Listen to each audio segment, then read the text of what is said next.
متضاد باتیں۔ اپنی ایک کتاب میں مرزا قادیانی نے لکھا، میں نے حقیقی نبوت کا دعویٰ ہرگز نہیں کیا۔ میں مسلمان بھائیوں کی خدمت میں واضح کرنا چاہتا ہوں کہ اگر وہ اس قسم کے الفاظ سے ناراض ہوں تو وہ ان الفاظ کی بجائے مجھے صرف محدث سمجھ لیں۔ میرا مطلب ان الفاظ سے محدث ہونے کا تھا۔ مرزا نے اس تحریر میں صاف اقرار کیا ہے کہ میں نے حقیقی نبوت کا دعویٰ ہرگز نہیں کیا۔ میں نے جو دعویٰ کیا ہے یا جو اعلانات کیے ہیں یعنی مسیح موعود وغیرہ کے، میں ان سب سے پیچھے ہٹتا ہوں اور آپ لوگ مجھے محدث سمجھ لیں۔ اس کا ایک مطلب یہ بنتا ہے کہ میں محدث ہوں تو نہیں، لیکن آپ سمجھ لیں، آپ کی بڑی مہربانی ہوگی۔ لیکن دوسری طرف وہ ایک غلطی کا ازالہ نامی کتاب میں لکھتا ہے، مجھے نبوت اور رسالت سے انکار نہیں، یعنی میں نبی بھی ہوں اور رسول بھی۔ اب اس کا ایک اور اعلان سنیے۔ اس نے اپنی کتاب میں واضح طور پر لکھا ہے، جس جس جگہ میں نے نبی ہونے سے انکار کیا ہے اس کا مطلب یہ ہے کہ میں کوئی نئی شریعت لے کر نہیں آیا، نہ میں مستقل طور پر نبی ہوں۔ اب اس امت میں شریعت والا نبی کوئی نہیں آ سکتا۔ لیکن پھر اپنی ایک اور کتاب میں خود ہی لکھتا ہے، یہ بھی تو سمجھو شریعت کیا چیز ہے۔ شریعت کی تعریف یہ ہے کہ جس نے اپنی وحی کے ذریعے چند احکام بیان کیے اور اپنی امت کے لیے ایک قانون مقرر کیا، وہی صاحب شریعت ہو گیا۔ اس تعریف کی روح سے میں بھی شریعت والا نبی ہوں، کیونکہ مجھ پر وحی نازل ہوتی ہے۔ ملاحظہ فرمائیں، پہلے لکھا کہ میں نبی تو ہوں، میں نے اس سے انکار نہیں کیا، البتہ اس بات سے انکار کیا ہے کہ میں کوئی نئی شریعت لے کر نہیں آیا، مطلب یہ کہ میں بغیر شریعت والا نبی ہوں۔ پھر لکھا میں باشریعت نبی ہوں۔ یہ ہے مرزا کی تصویر۔ مرزا کی اس تصویر کے ایک یا دو رخ نہیں، ہزاروں رخ ہیں، اور مرزائی ان ہزاروں رخوں کو بھی درست سمجھتے ہیں۔ مرزا کے بعد مرزائیت کی تائید میں کتابیں لکھنے والے بھی برملا یہی کہتے ہیں۔ چنانچہ ربوہ سے شائع ہونے والی کتاب جماعت احمدیہ کا مسلک میں کئی جگہ یہ لکھا ہے کہ اب نئی شریعت والا کوئی نبی نہیں آئے گا۔ اس کتاب میں یہ بات مرزا کی کتاب تجلیات الہیہ صفحہ نمبر 24 کے حوالے سے لکھی ہے۔ الفاظ یہ ہے، یہ شرف مجھے صرف نبی کریم صلی اللہ علیہ وسلم کی پیروی سے حاصل ہوا ہے۔ اگر میں حضرت صلی اللہ علیہ وسلم کی امت سے نہ ہوتا اور آپ کی پیروی نہ کرتا تو اگر دنیا کے تمام پہاڑوں کے برابر میرے اعمال ہوتے تو بھی میں کبھی مکالمے اور مخاطب ہونے کا یہ شرف نہ پاتا، کیونکہ اب سوائے محمدی نبوت کے سب نبوتیں بند ہیں۔ شریعت والا کوئی نبی نہیں آ سکتا مگر وہی جو پہلے امی ہو، پس اس بنا پر میں امی بھی ہوں اور نبی بھی۔ اس تحریر میں بھی یہی وضاحت ہے کہ شریعت والا کوئی نبی نہیں آ سکتا بلکہ بغیر شریعت نبی آ سکتا ہے۔ لیکن اپنی ایک کتاب میں لکھا کہ میری شریعت میں امر بھی ہے اور نہیں بھی، اس طرح میں باشریعت نبی ہوا۔ ہم مرزائیوں سے پوچھتے ہیں، ان میں سے وہ کون سی بات کو درست اور کون سی بات کو غلط مانتے ہیں؟ ہمیں یقین ہے اس سوال کے جواب میں مرزائی مرزا کے انداز میں کہیں گے کہ مرزا کی دونوں باتیں درست ہیں۔ ان کے اس جواب سے اندازہ لگانا بہت زیادہ آسان ہو جاتا ہے کہ مرزائی کیا ہے۔ مرزا نے اپنی ایک کتاب میں لکھا، اگر کوئی مجھے نبی نہیں مانتا تو وہ کافر نہیں ہو سکتا، یعنی میں نے جو نبوت کا دعویٰ کیا ہے اس دعوے کو کوئی شخص مانتا ہے مان لے، اور نہ ماننے سے وہ کافر نہیں ہو جائے گا، وہ مسلمان کا مسلمان ہی رہے گا۔ اب ملاحظہ فرمائیں، وہ اپنی ایک اور کتاب میں لکھتا ہے، ہر ایک شخص جس کو میری دعوت پہنچی اور اس نے میری دعوت کو قبول نہیں کیا وہ مسلمان نہیں ہے۔ ایک اور جگہ لکھا، جو مجھے نہیں مانتا وہ خدا اور رسول کو نہیں مانتا۔ ایک اور کتاب میں لکھتا ہے، جو شخص میری پیروی نہیں کرے گا اور بیعت میں داخل نہیں ہوگا وہ خدا اور رسول کی نافرمانی کرنے والا اور جہنمی ہے۔ ایک اور کتاب میں اس نے صاف طور پر لکھا ہے، جو مجھے اور میری کتابوں کو نہیں مانتا وہ بدکار عورتوں کی اولاد ہے۔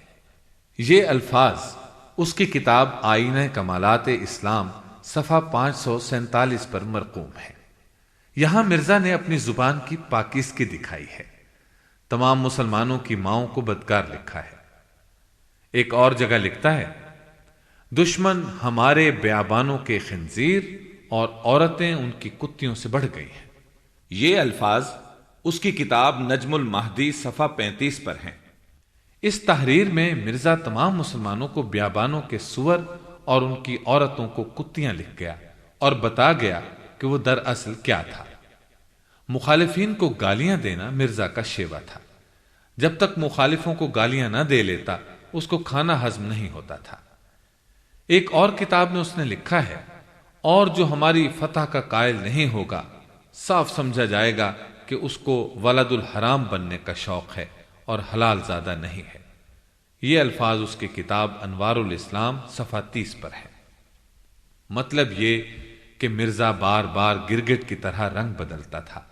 دیکھا جائے تو بیچارہ گرگٹ بھی مرزا سے شرماتا ہوگا، کیونکہ مرزا اسے بھی بہت پیچھے چھوڑ گیا۔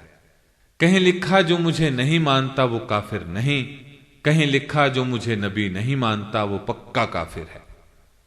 نہ ماننے والوں کو کھری کھری گالیاں سنانا بھی مرزا کا شوق تھا۔ اس نے اپنی ہر کتاب میں مسلمانوں کو گالیاں ہی دیں۔ ہم ذکر کر رہے تھے اس کے دعووں کا، ایک دعویٰ اور ملاحظہ فرمائیں۔ لکھتا ہے، چونکہ ہمارے سید رسول اللہ صلی اللہ علیہ وسلم خاتم الانبیاء ہیں اور آپ صلی اللہ علیہ وسلم کے بعد کوئی نبی نہیں آئے گا، اس لیے اس شریعت میں نبی کے قائم مقام محدث رکھے گئے ہیں۔ مطلب یہ کہ نبی تو آئیں گے نہیں، محدث آئیں گے۔ لیکن پھر اس نے ایک اور کتاب میں لکھا، ہمارا دعویٰ ہے ہم نبی اور رسول ہیں۔ یہ تھا مرزا کا طریقہ واردات۔ اس طریقے سے اس نے بھولے بھالے مسلمانوں کو ورغلایا، ہمیشہ دو رخی باتیں کہیں، دو رخے دعوے کیے کہ ایک درست ثابت نہ ہوا تو کہہ دیا میں نے یہ لکھا تھا، میں نے وہ لکھا تھا۔ چنانچہ جب مرزا پر اعتراضات ہوتے تھے تو وہ جواب میں کہتا تھا، میری فلاں تحریر دیکھو، کیا اس میں نے یہ نہیں لکھا؟ میری فلاں تحریر دیکھو، کیا اس میں نے وہ نہیں لکھا؟ وہ لوگوں کو بھول بھلائیوں میں ڈالتا رہا۔ آج بھی مرزائی انہی بھول بھلائیوں میں گم ہیں، سیدھے راستے سے بھٹک کر صحرا کی خاک چھان رہے ہیں۔ ہم انہیں اس لق و دق صحرا سے اسلام کے مرغزاروں میں واپس لانے کی تڑپ رکھتے ہیں، اس امید کے ساتھ کہ شاید کوئی بھولا بھٹکا مرزائی تعصب کو ایک طرف رکھ کر ان باتوں کو پڑھ لے اور ایمان کی طرف آ جائے۔ اب ہم اس طرف آتے ہیں کہ مرزا نے اپنے بارے میں کیا کچھ لکھا۔ یہ جو کچھ ہم آپ کو سنا رہے ہیں مرزا کی اپنی کتابوں میں موجود ہے۔ کوئی مرزائی ان تحریروں کو جھٹلانے کی جرت نہیں کر سکتا، اس لیے کہ یہ ان کے اپنے مرزا قادیانی کی تحریریں ہیں اور اس کی اپنی کتابوں سے لی گئی ہیں۔ لیجئے ملاحظہ فرمائیے، لکھتا ہے، میں خدا کی طرف سے مامور ہوا ہوں، وہ مسیح موعود جو آخری زمانے کا مجدد ہے وہ میں ہی ہوں۔ اس میں کچھ شک نہیں کہ یہ عاجز خدا تعالی کی طرف سے امت کے لیے محدث بن کر آیا ہے۔ یہاں غور طلب بات یہ ہے کہ محدث تو لاکھوں حدیث کا حافظ ہوتا ہے جو دوسروں کو بھی حدیث کا درس دیتا ہے۔ مرزائی ذرا بتا دیں کہ مرزا نے بطور محدث کیا خدمات انجام دی۔ آگے مرزا ایک جگہ لکھتا ہے کہ خدا تعالی نے اسے مخاطب کر کے فرمایا، میں لوگوں کے لیے تجھے امام بناؤں گا، تو ان کا رہبر ہوگا۔ مطلب یہ کہ اللہ تعالیٰ نے مرزا سے یہ بات کی۔ مرزائیوں سے ہمارا سوال ہے، کیا مرزا امام بن سکا؟ کیا مرزا امت کا رہبر بن سکا؟ اور ملاحظہ فرمائیں، مزید لکھا، میں وہی ہوں جس کا نام سرور انبیاء نے نبی اللہ رکھا اور اس کو سلام کہا اور اس کو اپنا دوسرا بازو ٹھہرایا اور خاتم الخلفاء قرار دیا۔ مرزائی یہاں مرزا کی چال بازی پر توجہ دیں۔ نبی اکرم صلی اللہ علیہ وسلم نے عیسیٰ ابن مریم کے بارے میں پیشگوئی فرمائی تھی، نہ کہ مرزا غلام احمد قادیانی بن غلام مرتضیٰ گھسیٹی کے بارے میں۔ خود مرزا اپنی کتاب ازالہ اوہام میں لکھ چکا ہے کہ میں نے ابن مریم ہونے کا دعویٰ نہیں کیا۔ آدمی یا گرگٹ؟ مرزا لکھتا ہے، میرے بزرگ چینی سرحدوں سے پنجاب میں پہنچے، مطلب یہ کہ میں چینی نسل کا ہوں۔ پھر لکھتا ہے میں فارسی ہوں، میں قوم کا برلاس مغل ہوں، میں اگرچہ علوی تو نہیں مگر بنی فاطمہ سے ہوں، میری بعض دادیاں سادات میں سے تھیں۔ ملاحظہ فرمایا آپ نے، مرزا چینی نسل کا بھی تھا، مغل برلاس قوم کا بھی تھا، علوی تو نہیں تھا، بنی فاطمہ سے بھی تھا، اور مرزا کی بعض دادیاں سادات سے تھیں۔ اس سے بڑھ کر پر لطف بات مرزا نے یہ لکھی ہے، میں بنی فارس اور بنی فاطمہ کے خون سے ایک معجون مرکب ہوں۔ لیجئے، اب مرزا انسان سے معجون بن گیا۔ ابھی کیا ہے، آگے آگے دیکھیے، لکھتا کیا ہے، میں حسنین سے بہتر ہوں، استغفر اللہ، میں ہی مسیح موعود ہوں، مجھے مسیح اور مہدی بنایا گیا۔ احادیث کی روشنی میں عیسیٰ علیہ السلام اور امام مہدی دو الگ الگ شخصیات ہیں، لیکن مرزا نے ان دونوں شخصیات کو بھی اپنے میں جمع کر لیا۔ آگے چلیے، لکھتا ہے میں پہلے مسیح یعنی عیسیٰ علیہ السلام سے اپنی تمام شان میں بڑھ کر ہوں، معاذ اللہ۔ خدا نے پہلے میرا نام مریم رکھا، پھر عیسیٰ رکھا۔ ملاحظہ فرمایا آپ نے، مرزا پہلے مریم تھا یعنی عورت، پھر عورت سے مرد بنا۔ خدا نے میرا نام بیت اللہ رکھا۔ لیجئے، اب مرزا انسان سے اللہ کا گھر بن گیا۔ میں حجر اسود ہوں، پہلے بیت اللہ بنا، پھر حجر اسود بھی بن گیا۔ مطلب یہ کہ کچھ بننے سے رہ نہ جائے۔ لیکن اس کی یا مرزائیوں کی کسی کتاب میں یہ بات پڑھنے میں نہیں آئی کہ لوگ مرزا کو حجر اسود سمجھ کر بوسہ دیتے تھے۔ ہمارا خیال ہے یہاں مرزا اور مرزائیوں سے چوک ہو گئی۔ قادیانیوں کو چاہیے تھا کہ روزانہ قادیان کی مسجد کے کسی کونے میں بیٹھ کر مرزا کو بوسہ دیا کرتے۔ ایک جگہ لکھتا ہے سچا خدا وہی ہے جس نے قادیان میں اپنا رسول بھیجا۔ اب معلوم نہیں یہاں مرزا کی سچے خدا سے کیا مراد ہے۔ مرزا نے اپنے کچھ نام بھی بتائے ہیں، وہ بھی سن لیں کیا کیا ہے۔ میں آدم ہوں، میں شیس ہوں، میں ابراہیم ہوں، میں اسحاق ہوں، میں یعقوب ہوں، میں یوسف ہوں، میں موسیٰ ہوں، میں داؤد ہوں، میں سلیمان ہوں، میں یحییٰ ہوں، میں ذل محمد اور احمد ہوں۔ آگے چل کر لکھتا ہے یہ تمام نام میرے رکھے گئے، گویا تمام انبیاء اس امت میں دوبارہ پیدا ہو گئے۔ اب ذرا ذہن میں لائیں اس کا یہ دعویٰ میں معجون مرکب ہوں۔ جب اتنے سب نبی اور رسول ایک شخص میں جمع ہو جائیں گے تو وہ معجون مرکب نہیں بنے گا تو اور کیا بنے گا؟ مرزا نے اس پر بس نہیں کی، یعنی تمام انبیاء کے نام اپنے اوپر فٹ کرنے کے بعد بھی اس کا اطمینان نہیں ہوا۔ آگے چل کر اس نے لکھا میں فرشتہ ہوں، میں میکائیل ہوں، میں خدا کی مثل ہوں، یعنی پہلے صرف مسیح مسیح بنا تھا، اب خدا کی مثل بھی بن گیا۔ میں خدا کا مظہر ہوں، میں خدا کا بیٹا ہوں۔ یہ اس لیے کہا کہ عیسائی بھی مرزا سے محروم نہ رہے۔ میں خدا کا باپ ہوں، میں خدا کی بیوی ہوں۔ سورہ اخلاص میں اللہ نے اپنے بارے میں فرمایا کہ وہ نہ کسی کا باپ ہے نہ بیٹا۔ مرزا نے سب کا کھلا انکار کر دیا ہے۔ مزید کہا مجھے زندہ کرنے اور مارنے کی صفت دی گئی ہے۔ اگر مرزا میں یہ صفت ہوتی تو محمدی بیگم کے خاوند کو تو وہ ہرگز مارے بغیر نہ چھوڑتا۔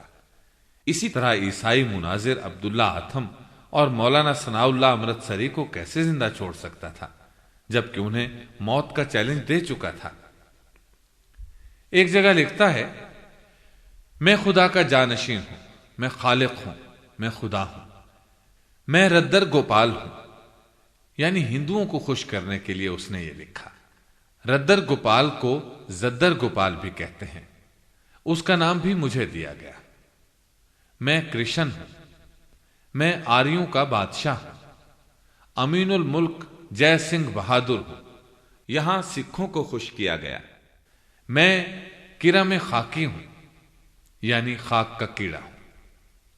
غرض مرزا نے اپنے 99 کے قریب نام گنوائے ہیں وہ محض صفاتی نام نہیں، مختلف اشخاص ہیں۔ مرزائیوں سے ہمارا سوال یہ تھا کہ اب مرزائی بتائیں مرزا کیا تھا، کون تھا، کیا نہیں تھا اور کون نہیں تھا۔ مرزا کو عجیب و غریب الہامات بھی ہوتے تھے اور کشف بھی ہوتا تھا۔ مطلب یہ کہ مرزا کا دعویٰ تھا مجھے الہامات ہوتے ہیں اور کشف بھی۔ چنانچہ اس کا ایک الہام بھی لگے ہاتھوں سن لیں۔ لکھتا ہے، میں نے ایک مرتبہ خدا کو دیکھا۔ میں نے جن باتوں کا ارادہ کیا تھا ان کے لیے ایک کاغذ اللہ تعالیٰ کے آگے رکھ دیا کہ وہ اس پر دستخط کر دیں۔ سو اللہ تعالیٰ نے سرخی کی سیاہی سے دستخط کر دیے اور قلم کی نوک پر جو زائد سرخی تھی اس کو جھاڑا، یعنی اللہ تعالیٰ نے قلم پر لگی سیاہی کو جھاڑا، اور اچانک جھاڑنے کے ساتھ ہی اس سرخی کے قطرے میرے کپڑوں اور میرے ایک ساتھی عبداللہ کے کپڑوں پر گرے، اور چونکہ کشف کی حالت میں انسان قریباً بیدار بھی ہوتا ہے، اس لیے ان قطروں کے گرنے کی اطلاع ہو گئی۔ میں نے ان قطرات کو خود اپنی آنکھوں سے دیکھا، یہاں تک کہ عبداللہ نے بھی وہ قطرات اپنے کپڑوں پر دیکھے۔ کوئی ایسی چیز ہمارے پاس نہیں تھی کہ ہم خیال کرتے کہ یہ سرخی اس چیز سے گری ہے۔ یہ تو وہی سرخی تھی جس کو اللہ تعالیٰ نے اپنے قلم سے جھاڑا تھا۔ وہ کپڑے اب تک محفوظ ہیں اور قطرات دیکھے جا سکتے ہیں۔ آپ نے ملاحظہ فرمایا، اللہ تعالیٰ نے مرزا کے لیے دستخط بھی کیے، قلم کو بھی جھاڑا۔ قرآن کے مطابق اللہ کو دیکھا نہیں جا سکتا، وہ جو کرنا چاہتا ہے صرف کن یعنی ہو جا فرماتا ہے اور وہ ہو جاتا ہے۔ اس کشف میں مرزا نے کسی ایسے شخص کو دیکھا ہے جس نے سرخ سیاہی سے دستخط فرمائے اور قلم بھی جھاڑا۔ اس کا قلم اتنا چھوٹا سا تھا جس کے قطرے مرزا جی کے کپڑوں پر پڑے اور قطروں کی صورت میں دیکھے جا سکتے ہیں۔ مرزائی سراغ تو لگائیں، یہ بہروپیہ کون تھا جو مرزا کا خدا بنا ہوا تھا؟ حیرت ہے ان لوگوں پر جو ایسے شخص کو نبی مان بیٹھے۔ مرزائیوں نے یہ بھی نہ سوچا کہ کپڑوں کے 2 جوڑوں پر سرخ رنگ کی روشنائی کے قطرے چھڑک کر رکھ دینا کیا مشکل کام تھا۔ مرزا کی صحت۔ اب ذرا یہ بھی سنتے چلیں کہ مرزا کتنا صحت مند آدمی تھا۔ اس کی صحت کو 4 چاند لگے ہوئے تھے یا نہیں؟ یہ بات تو آپ جانتے ہیں کہ اللہ تعالیٰ نے جتنے انسانوں کو نبوت سے سرفراز فرمایا وہ سب کے سب خوبصورت، اچھے جسم، اچھے اعضاء اور اچھی صحت کے مالک تھے۔ لیکن ہم مرزا کو اس آئینے میں تو دیکھ بھی نہیں سکتے کیونکہ نبوت ختم ہو چکی ہے۔ ہماری اب تک کی ساری محنت کا حاصل یہ ہے کہ مرزا آدمی کس قسم کا تھا۔ تو آئیے مرزا کی صحت پر 2 باتیں ہو جائیں، اور یہ سب باتیں اس کی اپنی اور مرزائی کتب سے لی ہوئی ہیں، ہم اپنی طرف سے کچھ نہیں بتا رہے۔ مرزا ایک جگہ لکھتا ہے، مجھے 2 بیماریاں ہیں، ایک اوپر کے دھڑ کی، ایک نیچے کے دھڑ کی، یعنی مراق اور کثرت پیشاب۔ آپ سوچ رہے ہوں گے یہ مراق کیا ہوتا ہے؟ اطباء حضرات کا کہنا ہے کہ مراق ایک قسم کا دماغی مرض ہوتا ہے، اس کو جنون بھی کہا جا سکتا ہے، اور جنون کو عام الفاظ میں پاگل پن کہا جاتا ہے۔ گویا مرزا نے خود لکھا ہے کہ اس کے اوپر کے دھڑ میں پاگل پن کی بیماری تھی۔ کثرت پیشاب کا مطلب ہے بار بار پیشاب آنا۔ مرزا نے خود لکھا ہے کہ بعض اوقات مجھے دن میں 100 بار پیشاب آتا ہے۔ اس کی اس بات پر جب ہم نے ریاضی کے طریقے سے حساب لگایا تو بہت حیرت ہوئی۔ آپ بھی یہ حساب لگا ہی لیں، ہم آپ کو حساب لگانے کی دعوت دیتے ہیں۔ دیکھیے، ایک آدمی ایک بار پیشاب پھر استنجا کرنے اور ہاتھ دھونے میں کم از کم 5 منٹ لگاتا ہے۔ جو پیشاب کے مریض ہوتے ہیں وہ تو اس سے کہیں زیادہ وقت لگاتے ہیں۔ خیر، ہم یہاں اوسطاً 5 منٹ لگا لیتے ہیں۔ دن میں اگر 100 مرتبہ پیشاب کیا تو 500 منٹ پیشاب کرنے میں خرچ کر دیے۔ صبح سے رات کو سونے تک کا وقت عام طور پر 12 سے 16 گھنٹے کا ہوتا ہے۔ 500 منٹ کے قریباً 8 گھنٹے بنتے ہیں۔ 16 میں سے 8 گھنٹے تو صرف پیشاب کے نکل گئے۔ اگر یہ 100 مرتبہ پیشاب 24 گھنٹوں میں ہونا تھا تب بھی 24 گھنٹوں میں سے 8 گھنٹے سونے کے، 8 گھنٹے پیشاب کے، باقی 8 گھنٹے زندگی کے تمام تر مصروفیات کے۔ بیچارے جھوٹے دعوے دار کے پاس مرزائی امت کے لیے کتنا وقت بچتا تھا، یہ آپ سوچ لیں۔ کچھ حساب تو آپ خود بھی لگا لیں۔ پھر مرزا کو دق کی بیماری بھی تھی۔ یہ بیماری ماں باپ کے زمانے سے تھی، گویا پیدائشی تھی۔ باپ اس مرض کے علاج کے لیے مرزا کو پائے کا شوربہ پلاتا تھا۔ اس بیماری کی وجہ سے مرزا کی حالت بہت نازک ہو گئی تھی۔ آپ کو معلوم ہی ہوگا، دق ٹی بی کو کہتے ہیں۔ ٹی بی کا مریض کھانستا بھی رہتا ہے، باقی بچنے والے 8 گھنٹوں میں سے اس بیچارے کو کھانسنے کا وقت درکار تھا۔ اس کے علاوہ بھی مرزا کو کئی بیماریاں تھیں، دماغی امراض بھی تھے، مرگی کا دورہ بھی اکثر پڑتا تھا۔ یہاں یہ بات بھی نوٹ کر لیں کہ اس زمانے میں جب کوئی مرگی کا مریض دورہ پڑنے پر گر پڑتا تھا تو لوگ ایسے مریض کو جوتا سنگھاتے تھے۔ مرگی کے دورے کے علاوہ مرزا کو سر درد تو اکثر رہتا ہی تھا۔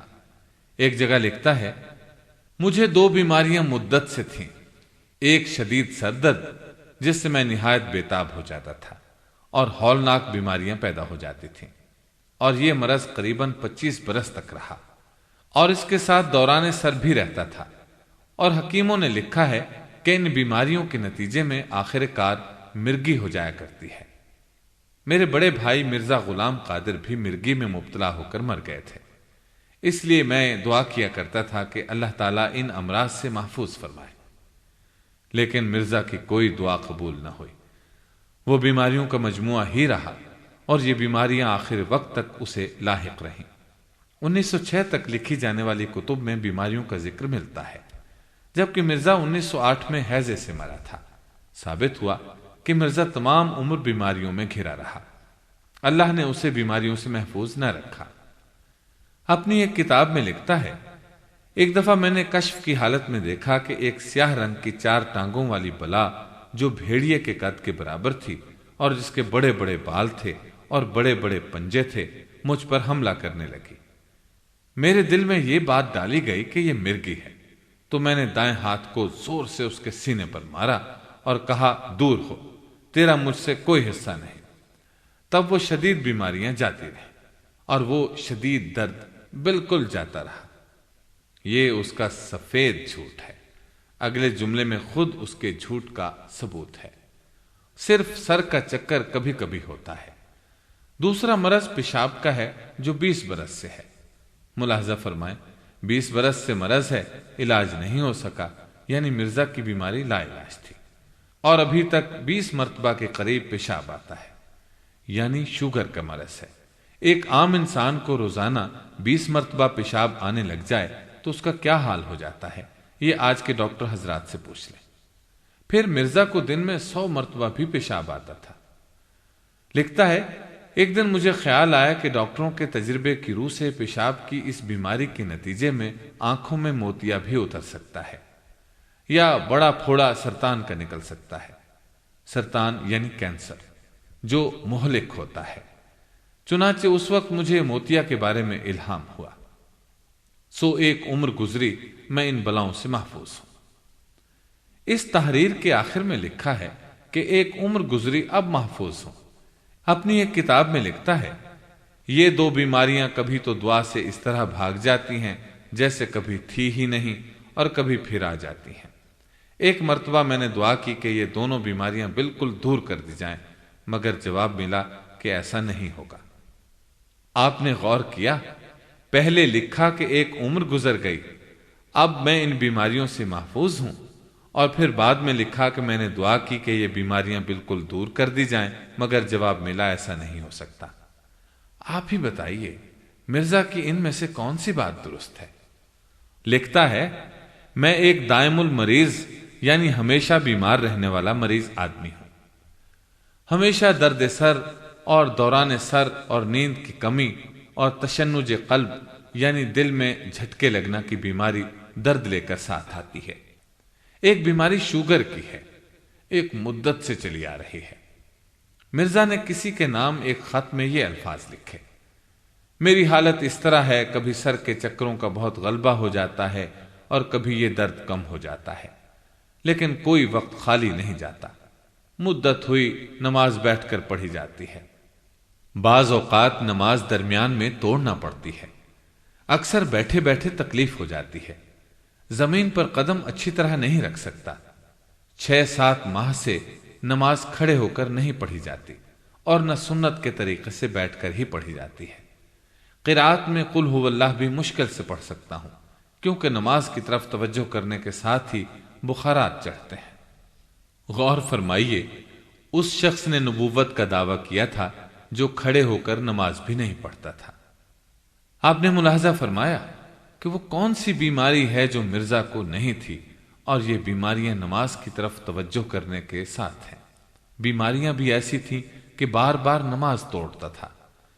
اللہ نے اس شخص سے اپنی عبادت کی توفیق سلب کر لی تھی۔ یہی نہیں، مرزا کا حافظہ بھی کمزور تھا، اعصابی امراض کا بھی شکار تھا۔ ایک جگہ اپنے حافظے کی تعریف اس نے ان الفاظ میں کی ہے: میرا حافظہ بہت کمزور ہے، کئی دفعہ بھی کسی سے ملاقات ہو تب بھی بھول جاتا ہوں۔